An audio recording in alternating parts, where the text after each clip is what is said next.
Hey guys, welcome to mister Rishi. और आज मैं जिस मूवी को एक्सप्लेन करने जा रहा हूँ उसका नाम है एज ऑफ अल्ट्रॉन। ये movie captain America the winter soldier के बाद 2015 में रिलीज हुई थी। Captain America the winter soldier में स्टीव को हाइड्रा की असलियत पता चल जाती है। उसके बाद स्टीव रॉजर हाइड्रा को बर्बाद कर देता है। फिर 2015 में पता चलता है कि सोकोविया देश में हाइड्रा का एक अड्डा है जहाँ पे अभी भी हाइड्रा के बहुत सारे एजेंट रहते हैं। यहाँ पे लोकी की जादुई छड़ी यानी कि सेप्टर रखा हुआ था, इसीलिए सारे एवेंजर्स एक साथ मिलकर वहाँ पे हमला कर देते हैं। वहाँ पे बैरन स्ट्रकर नाम का एक आदमी उस अड्डे को चलाता था और उसने सेप्टर के पावर से बहुत सारे हथियार बना लिए थे और इंसान पे एक्सपेरिमेंट भी कर रहा था, जिसकी वजह से बहुत सारे लोग मारे गए थे। इन लोगों में से बस 2 ही लोग बच पाए थे, वांडा एंड पिएट्रो, जो कि जुड़वा भाई बहन थे। सेप्टर के पावर की वजह से पिएट्रो को सुपर स्पीड और वांडा को माइंड कंट्रोल का सुपर पावर मिल गई। जब एवेंजर्स हाइड्रा के अड्डे पे पहुंचते हैं तो वहाँ पे उनको वांडा और पिएट्रो से भी लड़ना पड़ता है। उसके बाद उनको हरा के स्ट्रकर को गिरफ्तार कर ले। इसके बाद आयरन मैन वहां पे जाके उस सेप्टर को ढूंढने लगता है। फिर वांडा उसके माइंड को कंट्रोल करके उसे उसके डर को दिखाती। टोनी का सबसे बड़ा डर ये था कि एक दिन एलियन इस दुनिया पे दोबारा हमला करेंगे, जिससे उसके सारे दोस्त मारे जाएंगे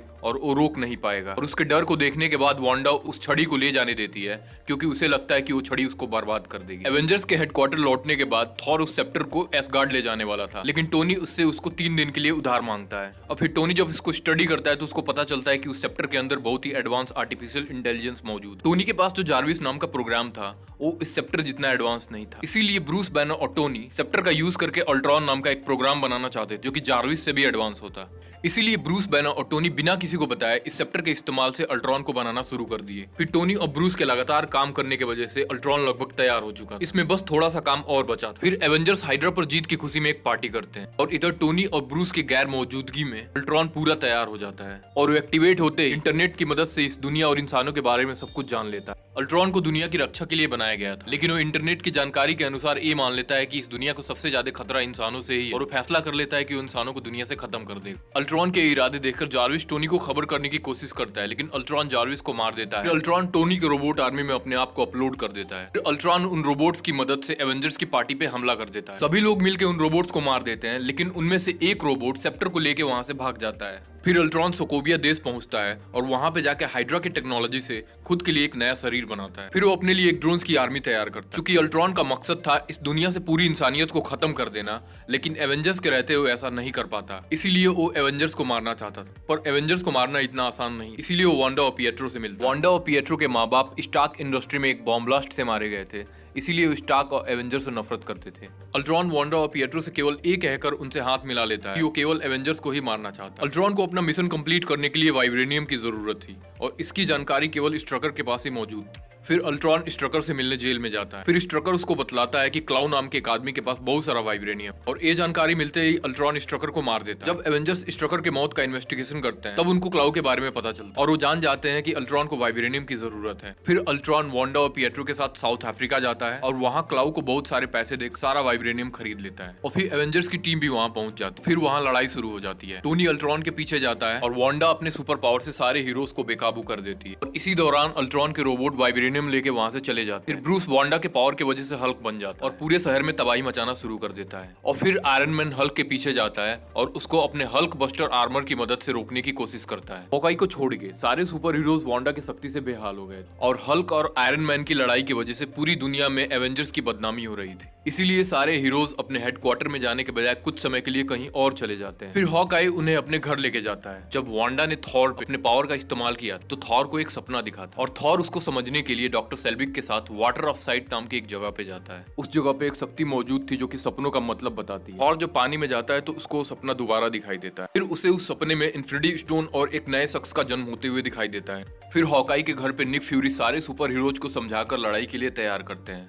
दूसरी तरफ अल्ट्रॉन दुनिया पे न्यूक्लियर बॉम्ब गिराने की फिराक में लगा हुआ था, पर वो उसके पासवर्ड को हैक नहीं कर पा रहा क्योंकि कोई अनजान शख्स उस पासवर्ड को बार बार चेंज कर रहा था। इस तरह से उसका न्यूक्लियर बॉम्ब वाला प्लान फेल हो जाता है। फिर वो दूसरा प्लान बनाने से पहले अपने आप को अपग्रेड करने के लिए एक परफेक्ट बॉडी बनाना चाहता था। इस काम के लिए अल्ट्रॉन वांडा और पिएट्रो के साथ साउथ कोरिया जाता है और वहाँ पे वो हेलन चो नाम के एक साइंटिस्ट से मिलता है। डॉक्टर हेलन के पास एक ऐसी टेक्नोलॉजी थी, इसकी सहायता से वो घायल लोगों को ठीक करके एक नया शरीर भी बना सकता है। अल्ट्रॉन खुद के लिए आर्टिफिशियल स्किन और वाइब्रेनियम की एक बॉडी बनाना चाहता है। फिर वो डॉक्टर हेलन को उस सेप्टर से कंट्रोल करके आर्टिफिशियल स्किन और वाइब्रेनियम की बॉडी बनाना शुरू कर देता है। फिर जब आधी बॉडी बन जाती है, फिर अल्ट्रॉन उस सेप्टर को तोड़ के उसका माइंड स्टोन उस बॉडी के सर में लगा देता है। फिर कुछ समय बाद वो बॉडी पूरी तरह से तैयार हो जाती है और अल्ट्रॉन खुद को उसमें अपलोड करना शुरू कर देता है। अल्ट्रॉन पहले सिर्फ एक प्रोग्राम था, इसीलिए वांडा उसके माइंड को रीड नहीं कर सकती थी, पर इस नई बॉडी में दिमाग होने के कारण वांडा अल्ट्रॉन के माइंड को रीड कर सकती थी। और वो जैसे ही उसके दिमाग में देखती है तो उसको तबाही नजर आता है। फिर उसे अल्ट्रॉन का असली मकसद पता चल जाता है और तब वांडा और पिएट्रो को ये पता चलता है कि अल्ट्रॉन का साथ देके गलत कर रहे हैं। का पता चलते ही वांडा डॉक्टर हेलन को उस छड़ी के काबू से अलग कर देती है और हेलन होश में आते इस बॉडी में अल्ट्रॉन की अपलोडिंग को रोक देती है। अब एवेंजर्स को ये बात पता चलती है कि अल्ट्रॉन अपने लिए एक बॉडी बना रहा है। फिर वो साउथ कोरिया जाते हैं, लेकिन उनके जाने से पहले ही अल्ट्रॉन वहां से भाग चुका था। फिर डॉक्टर हेलन कैप्टन को बताती है कि उस बॉडी में एक इन्फिनिटी स्टोन लगा हुआ है जिसको तबाह करने से पूरा शहर तबाह हो सकता है। और इधर अल्ट्रॉन उस मशीन को लेके भाग रहा था और खुद को उसमें अपलोड भी कर रहा था। उसके बाद एवेंजर्स उस ट्रक का पीछा करना शुरू करते हैं। उसके बाद अल्ट्रॉन अपनी अपलोडिंग रोक के उनको मारने के लिए बाहर आता है। लड़ाई की न्यूज टीवी पे देख के वांडा और पिएट्रो वहां पे कैप्टन की मदद करने के लिए आते हैं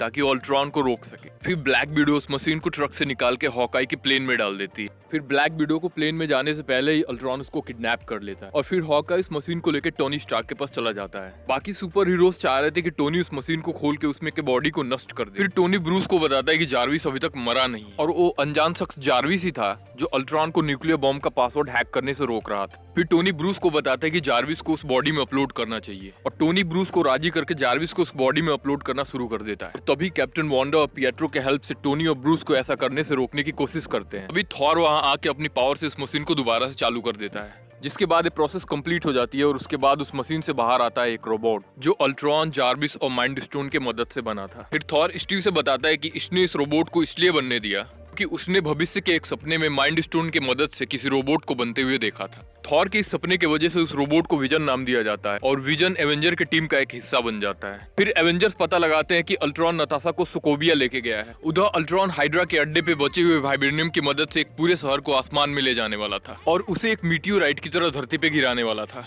फिर एवेंजर्स लड़ाई से पहले पूरे शहर को खाली करना शुरू कर देते हैं। ब्रूस नताशा को कैद से आजाद करते। उधर शहर पूरी तरह से खाली भी नहीं हुआ था, तभी अल्ट्रॉन शहर को उड़ाने वाला मशीन चालू कर देता है और जब पूरा शहर ऊपर उठने लगता है तो अल्ट्रॉन अपने रोबोट आर्मी को एक्टिवेट कर देता है ताकि एवेंजर्स उनसे लड़ने में व्यस्त हो जाए और वो अपने मकसद में कामयाब हो सके। उसके बाद विजन वहां पहुंच के अल्ट्रॉन को इंटरनेट से डिलीट कर देता है ताकि अल्ट्रॉन वहां से भाग ना सके। फिर सभी हीरोज उन रोबोट से लड़ना शुरू कर देते हैं। शहर के लगातार ऊपर जाते रहने से खतरा और भी बढ़ता जा रहा था और इस मशीन को बंद भी नहीं किया जा सकता था क्योंकि अगर इसमें थोड़ा भी छेड़छाड़ किया जाता तो पूरा शहर नीचे गिर जाता और उस पे मौजूद सारे लोग मारे जाते। उसके बाद निक फ्यूरी बड़े से हेली कैरियर पे शहर के सारे लोगों को बैठाना शुरू कर। फिर वहाँ पे रोडी भी आकर उन रोबोट से लड़ना शुरू कर देता है। इधर शहर बहुत ही ऊंचाई पे पहुंच चुका था। फिर जैसे ही अल्ट्रॉन उस मशीन को बंद करने के लिए जाता है, लेकिन एवेंजर्स उसे ऐसा करने से रोक देते हैं। फिर थॉर, विजन और आयरन मैन अपने पावर से वाइब्रेनियम के अल्ट्रॉन को बुरी तरह से डैमेज कर देते। उसके बाद वो एक जेट लेकर वहां से भागने की कोशिश करता है और जाते जाते वो जेट से हमला करता है जिसके वजह से पिएट्रो मारा जाता है। उसके बाद हल्क उस जेट से अल्ट्रॉन को नीचे फेंक देता है और वांडा उसको मार के अपने भाई का मौत का बदला ले लेती है।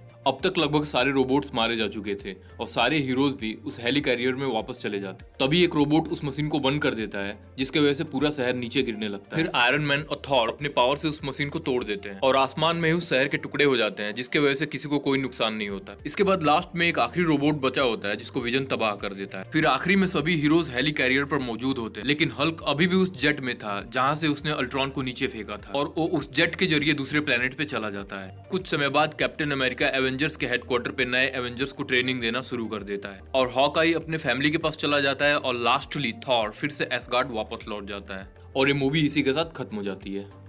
देन हे गाइस, अगर आपको ये वीडियो पसंद आए तो प्लीज लाइक करो, सब्सक्राइब करो मेरे चैनल को और उन सारे दोस्तों के साथ शेयर करो जो एवेंजर्स के दीवाने हैं। मिलते फिर से एक नए वीडियो में एक नए एक्सप्लेनेशन के साथ, तब तक के लिए बाय बाय।